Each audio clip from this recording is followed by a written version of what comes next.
ꯃꯌꯥꯝꯕꯨ ꯑꯍꯟꯅꯃꯛꯇꯗ ꯏꯀꯣꯛ ꯅꯣꯟꯅ ꯇꯔꯥꯝꯅ ꯑꯣꯛꯆꯔꯤ ꯑꯩꯈꯣꯏꯅ ꯉꯁꯤꯁꯨ ꯑꯃꯨꯛ ꯄꯨꯔꯒ ꯂꯥꯛꯆꯔꯤ ꯑꯩꯈꯣꯏꯅ ꯂꯦꯞꯄ ꯂꯩꯇꯅ ꯊꯥꯖꯔꯛꯄ ꯋꯥꯔꯤꯗ ꯀꯔꯝꯕ ꯊꯃꯣꯏꯅꯣ ꯃꯉꯥꯁꯨꯕ ꯁꯔꯨꯛ ꯉꯁꯤꯒꯤ ꯃꯉꯥꯁꯨꯕ ꯁꯔꯨꯛ ꯑꯁꯤꯗꯅ ꯋꯥꯔꯤ ꯑꯁꯤꯅ ꯀꯔꯤ ꯍꯥꯏꯅꯤꯡꯂꯤꯕ ꯀꯔꯤ ꯑꯣꯏꯔꯤꯕ ꯍꯥꯏꯕꯗꯣ ꯃꯌꯥꯝ ꯄꯨꯝꯅꯃꯛꯅ ꯋꯥꯔꯤ ꯑꯁꯤ ꯇꯥꯔꯒ ꯑꯃꯨꯛ ꯈꯪꯃꯤꯟꯅꯔꯁꯤ ꯍꯧꯖꯤꯛ ꯇꯥꯕꯤꯔꯁꯤ ꯀꯔꯝꯕ ꯊꯃꯣꯏꯅꯣ ꯃꯉꯥꯁꯨꯕ ꯁꯔꯨꯛ ꯊꯣꯏꯕꯤꯆꯥꯗꯣ ꯍꯧꯖꯤꯛꯇꯤ ꯃꯃꯥꯟꯅꯕꯤ ꯂꯤꯟꯊꯣꯏꯒꯤ ꯅꯝꯕꯔꯗ ꯃꯍꯥꯛꯅ ꯐꯣꯟ ꯇꯧꯁꯤꯟꯕꯅꯤ ꯑꯗꯨꯕꯨ ꯂꯤꯟꯊꯣꯏꯒꯤ ꯅꯝꯕꯔ ꯑꯗꯨꯁꯨ ꯀꯣꯜ ꯋꯦꯇꯤꯡ ꯂꯩꯔꯦ ꯑꯁꯨꯝꯅ ꯀꯣꯜ ꯋꯦꯇꯤꯡ ꯂꯩꯔꯝꯕꯗꯒꯤ ꯃꯍꯥꯛ ꯇꯁꯦꯡꯅꯃꯛ ꯆꯤꯡꯅꯕ ꯍꯦꯜꯂꯝꯃꯤ ꯂꯩꯁꯦꯝꯕꯒꯤ ꯅꯝꯕꯔ ꯑꯗꯨꯁꯨ ꯃꯥꯒꯤ ꯃꯄꯥꯕꯨꯡꯒꯤ ꯅꯝꯕꯔꯗꯒꯤ ꯐꯣꯟ ꯇꯧꯕꯅꯤ ꯋꯦꯇꯤꯡ ꯑꯗꯨꯝ ꯂꯩꯔꯦ ꯐꯣꯟ ꯄꯥꯏꯈꯠꯂꯛꯄꯁꯨ ꯇꯧꯈꯤꯗꯦ ꯑꯗꯨꯒ ꯀꯣꯜ ꯕꯦꯛꯁꯨ ꯑꯃꯨꯛ ꯍꯟꯅ ꯇꯧꯔꯛꯇꯦ ꯃꯉꯣꯟꯗꯗꯤ ꯂꯥꯏꯔꯤꯛ ꯄꯥꯔꯣ ꯑꯗꯨꯒ ꯐꯖꯅ ꯄꯣꯊꯥꯖꯔꯣ ꯅꯨꯃꯤꯗꯥꯡ ꯋꯥꯔꯤ ꯁꯥꯟꯅꯕꯗꯤ ꯌꯥꯝꯅ ꯍꯩꯅꯗꯦ ꯍꯥꯏꯔꯝꯕꯅꯤ ꯑꯗꯨꯒ ꯑꯁꯣꯝꯗꯅ ꯑꯃꯨꯛ ꯂꯩꯁꯦꯝꯕꯗꯣ ꯀꯣꯜ ꯋꯦꯇꯤꯡ ꯂꯩꯔꯤ ꯀꯅꯥꯒ ꯋꯥꯔꯤ ꯁꯥꯟꯅꯔꯤꯕꯅꯣ ꯀꯅꯥꯒ ꯄꯥꯎ ꯐꯥꯎꯅꯔꯤꯕꯅꯣ ꯍꯥꯏꯕꯗꯨꯗꯤ ꯊꯣꯏꯕꯤꯆꯥꯁꯨ ꯆꯞ ꯆꯥꯅ ꯈꯪꯗꯦ ꯑꯗꯨꯕꯨ ꯂꯤꯟꯊꯣꯏꯒꯤ ꯅꯝꯕꯔ ꯑꯗꯨꯅ ꯀꯣꯜ ꯋꯦꯇꯤꯡ ꯂꯩꯔꯝꯕ ꯀꯌꯥ ꯑꯗꯨꯗꯒꯤ ꯊꯣꯏꯕꯤꯆꯥ ꯇꯁꯦꯡꯅꯃꯛ ꯆꯤꯡꯅꯕ ꯁꯨꯝ ꯍꯦꯜꯂꯦ ꯋꯥꯔꯤ ꯁꯥꯔꯤꯕꯁꯦ ꯂꯤꯟꯊꯣꯏ ꯑꯃꯗꯤ ꯂꯩꯁꯦꯝꯕ ꯁꯣꯏꯗꯅ ꯑꯣꯏꯔꯝꯒꯅꯤ ꯍꯥꯏꯕꯁꯦ ꯃꯥꯒꯤ ꯆꯦꯠꯅ ꯊꯥꯖꯕꯅꯤ ꯂꯣꯛꯇꯥꯛ ꯄꯥꯠꯇ ꯆꯠꯄ ꯅꯨꯃꯤꯠꯇꯁꯨ ꯂꯤꯟꯊꯣꯏꯅ ꯂꯩꯁꯦꯝꯕꯗ ꯇꯧꯔꯤꯕ ꯑꯃꯗꯤ ꯎꯠꯂꯤꯕ ꯃꯑꯣꯡ ꯃꯇꯧ ꯀꯌꯥ ꯑꯗꯨꯅ ꯊꯣꯏꯕꯤꯆꯥ ꯇꯁꯦꯡꯅꯃꯛ ꯂꯤꯟꯊꯣꯏꯕꯨ ꯆꯤꯡꯅꯗꯕ ꯉꯝꯗꯦ ꯂꯤꯟꯊꯣꯏꯗꯁꯨ ꯐꯣꯟ ꯑꯅꯤꯔꯛ ꯑꯍꯨꯝꯂꯛ ꯁꯨꯔꯦ ꯃꯍꯥꯛꯅ ꯇꯧꯔꯤꯕ ꯑꯗꯨꯕꯨ ꯋꯦꯇꯤꯡ ꯑꯁꯨꯝ ꯂꯩꯕꯇꯅꯤ ꯂꯤꯟꯊꯣꯏꯅꯁꯨ ꯃꯉꯣꯟꯗ ꯀꯣꯜ ꯕꯦꯛ ꯇꯧꯔꯛꯄ ꯂꯩꯇꯦ ꯆꯦꯠꯅ ꯊꯥꯖꯕ ꯂꯨꯅ ꯈꯟꯖꯕ ꯑꯩꯒꯤ ꯏꯃꯥꯟꯅꯕꯤ ꯑꯃꯅ ꯑꯁꯨꯝꯅ ꯇꯧꯔꯛꯄ ꯇꯥꯔꯕꯗꯤ ꯅꯍꯥꯛ ꯀꯔꯤ ꯈꯟꯒꯅꯤ ꯐꯔꯕꯁꯨ ꯐꯠꯇ꯭ꯔꯕꯁꯨ ꯀꯣꯜ ꯋꯦꯇꯤꯡ ꯂꯩꯔꯤꯕꯗꯣ ꯑꯃꯨꯔꯛꯇꯪ ꯑꯣꯏꯔꯕꯁꯨ ꯂꯤꯟꯊꯣꯏ ꯐꯣꯟ ꯄꯥꯏꯈꯠꯂꯛꯄ ꯌꯥꯔꯤꯕꯅꯤ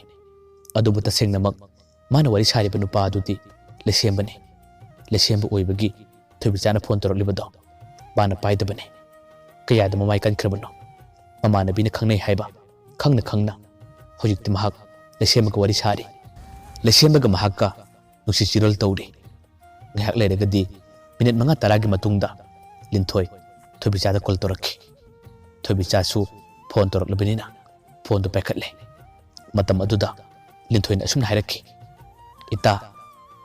ꯅꯪꯅ ꯐꯣꯟ ꯇꯧꯔꯛꯄꯗꯣ ꯑꯩ ꯑꯁꯣꯝꯗ ꯑꯩꯈꯣꯏ ꯏꯃꯥꯟꯅꯕꯤ ꯑꯃꯒ ꯋꯥꯔꯤ ꯁꯥꯟꯅꯔꯒ ꯂꯩꯕꯅꯦ ꯑꯗꯨꯗ ꯄꯥꯏꯕꯁꯨ ꯐꯔꯛ ꯇꯥꯔꯕ ꯑꯗꯣ ꯀꯔꯤ ꯂꯩꯔꯒꯦ ꯅꯨꯃꯤꯗꯥꯡ ꯊꯦꯡꯂꯕ ꯀꯥꯟꯁꯤꯗ ꯅꯪꯅ ꯐꯣꯟ ꯇꯧꯔꯛꯂꯤꯗꯨꯕꯣ ꯑꯗꯨꯝꯅ ꯍꯥꯏꯔꯛꯄ ꯃꯇꯝꯗ ꯊꯣꯏꯕꯤꯆꯥꯗꯣ ꯏꯪꯅ ꯇꯞꯅ ꯈꯨꯝꯃꯦ ꯀꯩꯁꯨꯝ ꯂꯩꯇꯦꯗ ꯑꯩ ꯅꯉꯣꯟꯗ ꯀꯩꯅꯣꯝ ꯍꯥꯏꯒꯦꯅ ꯐꯣꯟ ꯇꯧꯔꯛꯄꯅꯦ ꯅꯪꯕꯨ ꯀꯩꯗꯧꯔꯝꯃꯤꯅꯣ ꯅꯪꯅ ꯋꯥꯔꯤ ꯁꯥꯔꯤꯕꯗꯨꯕꯨ ꯀꯅꯥ ꯏꯃꯥꯟꯅꯕꯤꯅꯣ ꯂꯤꯟꯊꯣꯏꯗꯣ ꯃꯥꯒꯤ ꯊꯣꯛꯄ ꯉꯝꯅꯕ ꯈꯨꯝꯃꯦ ꯑꯩꯈꯣꯏ ꯏꯃꯥꯟꯅꯕꯤ ꯑꯃꯅꯤꯗ ꯑꯩꯒ ꯂꯥꯏꯔꯤꯛ ꯇꯝꯃꯤꯟꯅꯕꯅꯤ ꯊꯣꯏꯕꯤꯆꯥꯅ ꯑꯃꯨꯛ ꯀꯔꯤꯃꯠꯇ ꯈꯪꯗꯕ ꯁꯥꯗꯨꯅ ꯑꯁꯨꯝꯅ ꯈꯨꯝꯃꯦ ꯅꯪꯒ ꯇꯤꯟꯅꯕ ꯑꯣꯏꯔꯕꯗꯤ ꯑꯩꯒꯁꯨ ꯇꯤꯟꯅꯕ ꯌꯥꯏꯅ ꯑꯗꯣ ꯀꯟꯐꯔꯦꯟꯁ ꯀꯣꯛ ꯄꯤꯔꯛꯀꯦ ꯍꯥꯏꯗꯦ ꯂꯤꯟꯊꯣꯏꯗꯣ ꯊꯣꯏꯕꯤꯆꯥꯅ ꯑꯗꯨꯝꯅ ꯍꯥꯏꯔꯛꯄ ꯃꯇꯝꯗ ꯀꯔꯤ ꯈꯨꯝꯕꯅꯤ ꯃꯥꯁꯨ ꯃꯥꯒꯤ ꯊꯣꯛꯄ ꯑꯃ ꯈꯨꯝꯃꯦ ꯏꯕꯦꯝꯃ ꯏꯃꯥꯟꯅꯕꯤꯗꯣ ꯅꯪꯅ ꯃꯁꯛ ꯈꯪꯅꯗꯕ ꯑꯣꯏꯕꯒꯤ ꯑꯩꯅ ꯀꯟꯐꯔꯦꯟꯁ ꯄꯤꯔꯛꯇꯕꯅꯤ ꯃꯊꯪ ꯇꯧꯔꯛꯄ ꯇꯥꯔꯕꯗꯤ ꯁꯣꯏꯗꯅ ꯀꯟꯐꯔꯦꯟꯁ ꯄꯤꯔꯛꯀꯦ ꯑꯗꯨꯒ ꯅꯪꯒꯁꯨ ꯃꯁꯛ ꯈꯪꯅꯧꯋꯣ ꯊꯣꯏꯕꯤꯆꯥꯅ ꯑꯃ ꯈꯨꯝꯃꯦ ꯈꯪꯗꯦ ꯏꯇꯥ ꯍꯟꯗꯛ ꯃꯔꯛꯁꯦ ꯋꯥꯈꯜ ꯌꯥꯝꯅ ꯅꯨꯡꯉꯥꯏꯇꯦ ꯇꯥꯃꯣ ꯂꯩꯁꯦꯝꯕꯁꯨ ꯑꯩꯒ ꯋꯥꯔꯤ ꯁꯥꯟꯅꯔꯝꯃꯦ ꯑꯗꯨꯕꯨ ꯃꯥꯗꯤ ꯅꯨꯃꯤꯗꯥꯡ ꯋꯥꯔꯤ ꯁꯥꯟꯅꯕꯁꯦ ꯌꯥꯝꯅ ꯍꯩꯅꯗꯦ ꯂꯥꯏꯔꯤꯛ ꯄꯥꯊꯣꯛꯂꯣ ꯑꯗꯨꯒ ꯄꯣꯊꯥꯖꯔꯣ ꯍꯥꯏꯗꯨꯅ ꯑꯩꯉꯣꯟꯗ ꯋꯥ ꯀꯌꯥꯝꯁꯨ ꯍꯥꯏꯔꯝꯃꯦ ꯑꯩꯁꯨ ꯃꯥꯅ ꯍꯥꯏꯕꯗꯨ ꯌꯥꯗꯨꯅ ꯑꯗꯨꯝ ꯐꯣꯟ ꯊꯝꯂꯦ ꯉꯥꯏꯍꯥꯛꯇꯪ ꯂꯩꯔꯒꯗꯤ ꯑꯩꯁꯨ ꯇꯨꯝꯊꯕ ꯌꯥꯗꯕꯗꯒꯤ ꯃꯉꯣꯟꯗ ꯐꯣꯟ ꯇꯧꯔꯦ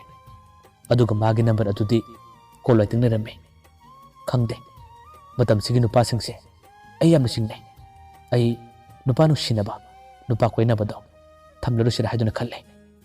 ꯑꯗꯨꯝꯅ ꯍꯥꯏꯔꯛꯄ ꯃꯇꯝꯗ ꯂꯤꯟꯊꯣꯏꯅ ꯑꯃ ꯈꯨꯝꯃꯦ ꯃꯥꯗꯤ ꯀꯔꯤꯒꯤꯅꯣ ꯅꯪꯕꯨ ꯀꯣꯏꯅ ꯀꯣꯏꯅꯅ ꯑꯇꯣꯞꯄ ꯅꯨꯄꯤꯁꯨ ꯂꯣꯟꯅ ꯀꯣꯏꯔꯤꯕ ꯖꯥꯠꯂꯥ ꯈꯪꯗ꯭ꯔꯦꯗ ꯃꯇꯝꯁꯤꯒꯤ ꯅꯨꯄꯥꯁꯤꯡꯁꯦ ꯃꯃꯤꯠ ꯌꯥꯝꯅ ꯉꯥꯎꯕꯅꯦ ꯂꯤꯟꯊꯣꯏꯅ ꯍꯥꯏꯔꯤꯕꯗꯣ ꯀꯔꯤꯃꯠꯇ ꯈꯪꯗꯕ ꯁꯥꯗꯨꯅ ꯈꯨꯝꯂꯤꯕꯅꯤ ꯊꯣꯏꯕꯤꯆꯥꯅ ꯑꯃ ꯈꯨꯝꯃꯦ ꯑꯗꯨꯅꯦ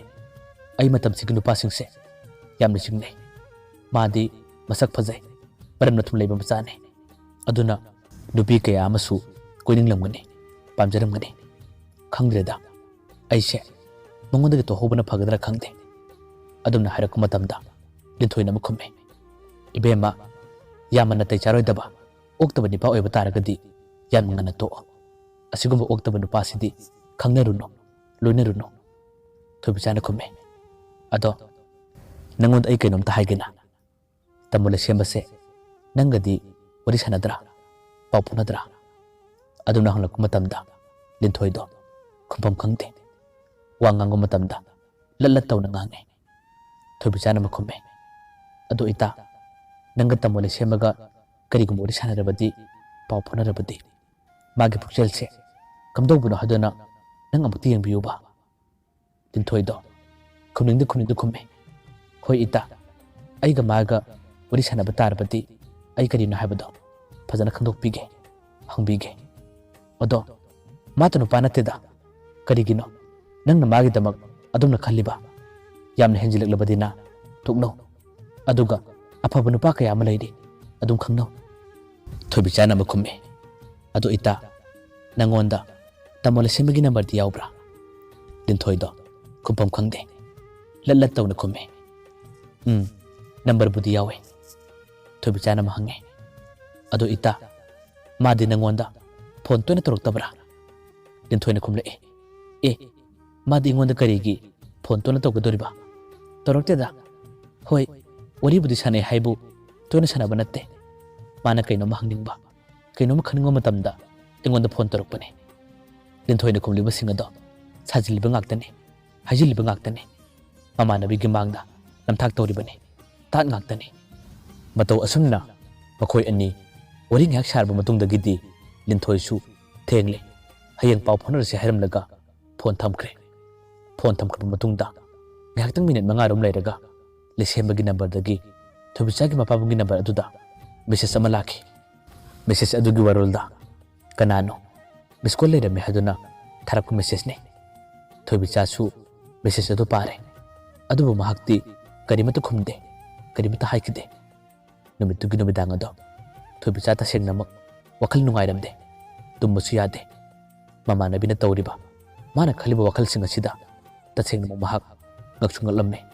pensu pelamde chap chaba khangdrgasu jingnabadi asum hele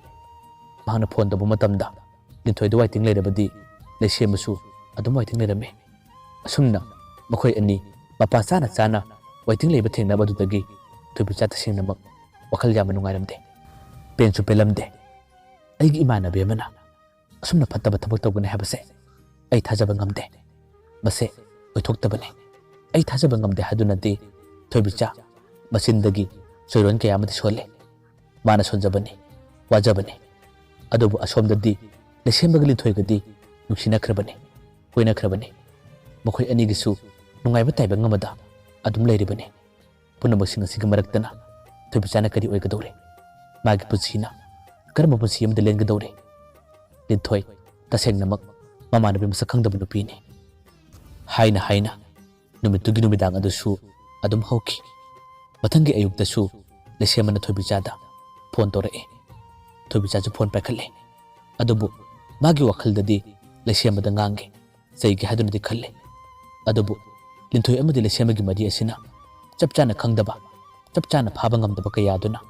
mahak ngangbadi ngamdre gangidi khanjabane saigidi khanjabane adubu upaya sum leramde adubu Thoibicado amukta de hariga matagup mahangna lesembada asumna hairakhi tamo ngarang numidangda nangna waiting leiribadu kanano aiga wari saba matamdadi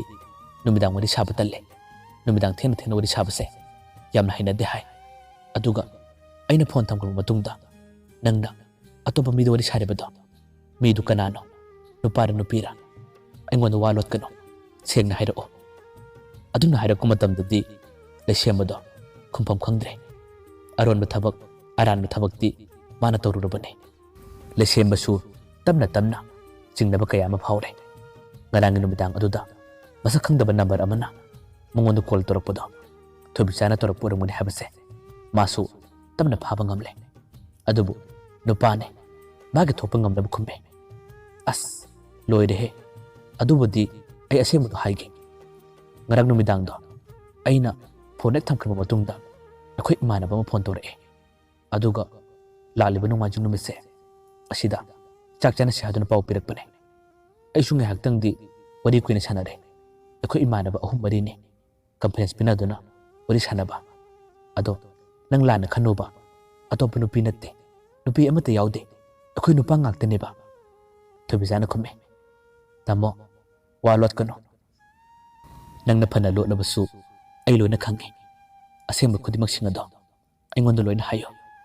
nangna aran ba tawruba nasana la loba khudimak aingonda loina tamo ai tamo bu ngakpi bangamune adubu aingonda walo laga nangna aran ba thabak tawrubadi hayeng kari matamda ai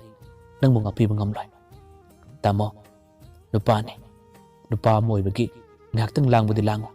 ngaktang koybudi koyo adubu ai khangna khangna atop nupida nangna aduna tawbada ai pamde aduchu nangna khangnari nupi do ai kanano kadina haiba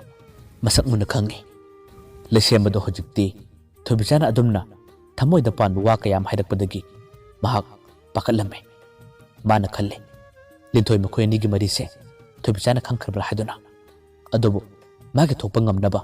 yamna sauna khumme thobija aidi loina batinaba matamda asumna khambanba engonda wa yamna ngangbase ai yamna hinade loina batarabadi kharasu lapna loina si karigino nang ai yum palaga lebadi natedana aina chatpa khuding ai gi khungtang khudingda nang niang siliba ai nupi atopa koide haidi koide adubu nangna asumna ai gi khungtang khudingda asumna yeksinba asumna wanganga da boirabadi ai nang loina bakire ai nanga loina da suyai asumna yamna sauna lesamna hairaki thobijado kari hairuni kari khumluni thobijana amuk tamna phataraga asumna khumlae tammo kari gino nangna ingonda yamna sauriba aiba tamoda kari ahenba kari akaiba wa haikibage lesamna khumme khangde nangi nongna tawse ai yamna hinade phare ai phone thamlage kona wari sanasi asumna hairamlaga lesembado phone thamki thobijado lesemana asumna yamna sauna wa ka yam hairamlaga phone thamki matamda karimata haiba ngamaude khumbusu ngamaude nupi wena poklubana nungaitaba pendaba kaya ama leba matamda kapchaba natana kadi upai tawne adum kapchaba tabane mayambo aroibada amukana khurumjari pathanga tangkakta kadi tholaga ba kadi oikiba habada mayam punamangna amung ngaminalsi